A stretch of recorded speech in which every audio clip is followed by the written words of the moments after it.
Why is it important that we awaken to what we truly are and remember that we are energy?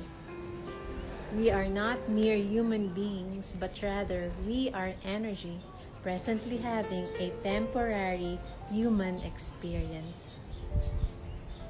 The process of removing ourselves from sufferings requires that we understand that we are energy. The process of creating a heavenly human experience requires that we understand that we have powers. As energy, we are transmutable. If we are now vibrating in the low frequency of fear, we can change that and vibrate in the powerful frequency of love.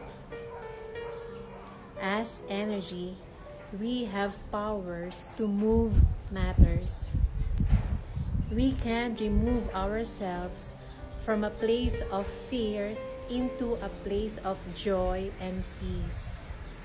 We can remove ourselves from a place of lack into a place of abundance.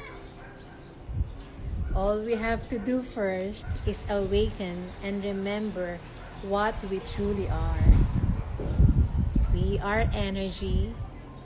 We are supposed to vibrate in the frequency of love. We have the power to move matters. We have the power to change our circumstances. Love, light, peace.